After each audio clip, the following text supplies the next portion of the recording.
प्रिय विद्यार्थियों, मैं BS चौबे केंद्रीय विद्यालय 39 GTC वाराणसी कैंट्स आज हिंदी पाठ्यक्रम के अंतर्गत कक्षा 7वीं के रक्त और हमारा शरीर पाठ का अवलोकन और वाचन करेंगे, जिसके लेखक हैं डॉक्टर यतीश अग्रवाल जी।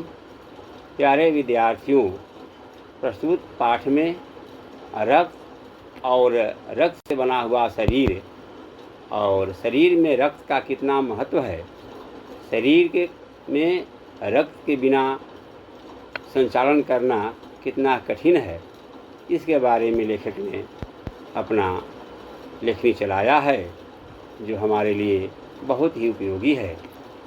हमारे जीवन के लिए, हमारे पाठ्यक्रम के लिए, हमारे समाज के लिए बहुत ही उपयोगी है। चलते हैं, सबसे पहले इस पाठ का हम आदर्श वाचन कर लेते हैं। तत्पश्चात हम लोग इसका आशय स्पष्ट करेंगे, जो इस प्रकार है। दिव्या अनिल की छोटी बहन है। यूँ तो वह शुरू से ही कमज़ोर है, लेकिन इधर कुछ दिनों से उसे हर समय थकान महसूस होती रहती है। मन किसी काम में नहीं लगता। भूख भी पहले से कम हो गई है। अस्पताल में डॉक्टर उसे देखा तो कहा, लगता है दिव्या के शरीर में रक्त की कमी हो गई है, जांच कराकर देखते हैं। यह कहकर उन्होंने दिव्या को रक्त की जांच के लिए पास के एक कमरे में भेज दिया। वहां अनिल को अपनी ही जान पहचान की डॉक्टर दीदी दिखाई दी। डॉक्टर दीदी ने कहा, कहो अनिल, कैसा आना हुआ?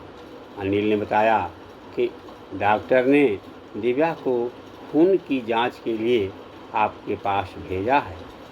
इतना सुनते ही डॉक्टर दीदी ने दिव्या की उंगली से रक्त की कुछ बूंदें एक छोटी सी शीशी में डाल दी और स्लाइड पर लगा दी। फिर अनिल से बोली, अनिल तुम कल अस्पताल से रिपोर्ट ले आना। प्रिय विद्यार्थियों, अभी आपने देखा कि रक्त और हमारा शरीर पाठ में दिव्या अनिल की छोटी बहन है, जिसे काफ़ी कमज़ोरी महसूस हो रही थी। वैसे तो पहले से ही कमज़ोर थी, लेकिन थकान महसूस होने के कारण दिव्या को अस्पताल ले गया। वहाँ डॉक्टर से दिखाने पर डॉक्टर ने उनसे पूछताछ की और यह मालूम हुआ कि उन्हें भूख कम लगती है। भूख का कम लगना, थकान महसूस होना शरीर में रक्त की कमी का निर्देश देता है, संकेत देता है। इस आधार पर डॉक्टर ने जांच कराने के लिए उन्हें भेजा। जब जांच कराने के लिए दीदी डॉक्टर के पास भेजा गया तो उनको पहचानती थी और उनका जांच शुरू हुआ। अनिल ने बताया कि डॉक्टर ने दिव्या को खून की जांच के लिए आपके पास भेजा है। इतना सुनते ही डॉक्टर दीदी ने दिव्या की उंगली से जांच की कुछ बूंदें एक छोटी सी शीशी में डाल दी और स्लाइड पर लगा दी। फिर अनिल से बोली, अनिल तुम कल अस्पताल से रिपोर्ट ले जाना। अगले दिन अस्पताल पहुंचकर अनिल ने डॉक्टर दीदी के कमरे के दरवाजे पर दस्तक दी। भीतर से आवाज़ आई, आ जाओ। अनिल ने कमरे में प्रवेश किया तो पाया डॉक्टर दीदी सूक्ष्मदर्शी द्वारा एक स्लाइड की जांच कर रही थी। दीदी के इशारे से वह पास रखी एक कुर्सी पर बैठ गया। स्लाइड की जांच पूरी होने पर डॉक्टर दीदी ने साबुन से हाथ धोकर और तौलिए से पोंछती हुई बोली, अनिल दिव्या को एनीमिया है, चिंता की बात नहीं, कुछ दिनों के लिए दवा लेगी तो ठीक हो जाएगी। अनिल ने मन में जिज्ञासा हुई। वह बोला, दीदी एक सवाल पूछूं? हाँ हाँ, क्यों नहीं। डॉक्टर दीदी ने कहा, एनीमिया से आपको क्या मतलब है दीदी? उसने पूछा, यह जानने के लिए तुम्हें रक्त के बारे में जानना होगा। डॉक्टर दीदी ने कहा, फिर बोली, अनिल, देखने में रक्त लाल द्रव के समान दिखता है, किंतु इसे सूक्ष्मदर्शी द्वारा देखें तो यह भानुमति के पिटारे से कम नहीं। मोटे तौर पर इसके दो भाग होते हैं। एक भाग वह जो तरल है, जिसे हम प्लाज्मा कहते हैं। दूसरा वह जिसमें छोटे बड़े कई तरह के कण होते हैं। अब देखिए विद्यार्थियों, आपके इस पाठ्य पुस्तक में किस प्रकार रक्त का जांच के लिए शीशी में रक्त लिया जाता है, फिर यंत्र के द्वारा उस रक्त का जांच किया जाता है। एक भाग वह तो जो तरल है जिसे हम प्लाज्मा कहते हैं। दूसरा वह जिसमें छोटे बड़े कई तरह के कण होते हैं, कुछ लाल, कुछ सफ़ेद और कुछ ऐसे जिनका कोई रंग नहीं, जिन्हें बिंबाणु यानी प्लेटलेट कण कहते हैं। विद्यार्थियों, ये कण प्लाज्मा में तैरते रहते हैं।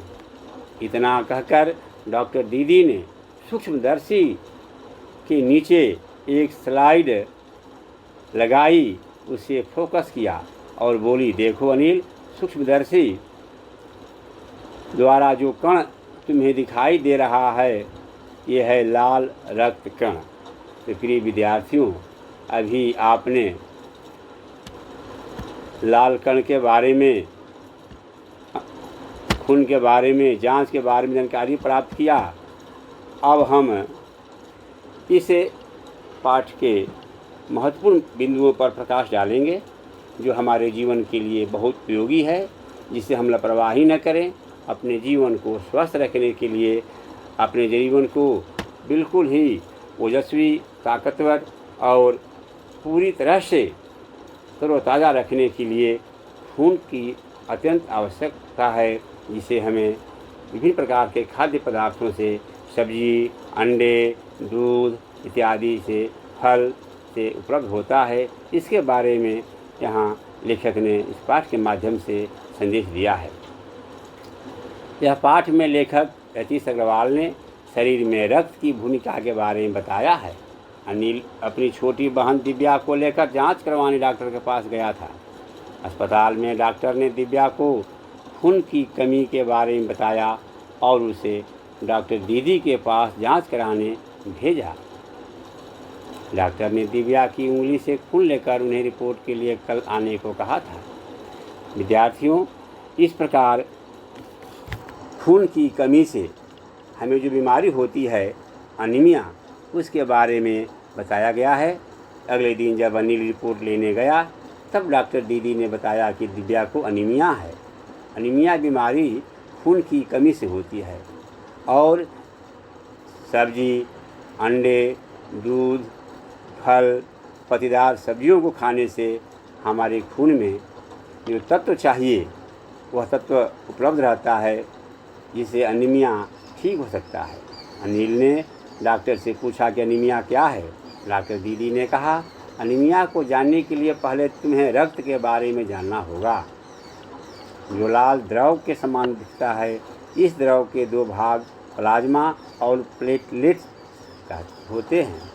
प्लाज्मा तरल भाग है, लेकिन प्लेटलेट्स में लाल, सफ़ेद और बेरंग कण होते हैं। डॉक्टर दीदी ने सूक्ष्मदर्शी के द्वारा रक्त को अनिल को भी दिखाया। अनिल को लाल रक्त कण एक बालूशाही की भांति दिखाई दिए। अनिल के पूछने पर डॉक्टर दीदी ने बताया कि लाल कण बनावट में बालूशाही के समान होते हैं, जो गोल और दोनों तरफ से अवतल होते हैं। रक्त की एक बूंद में लाल कणों की संख्या लाखों में होती है।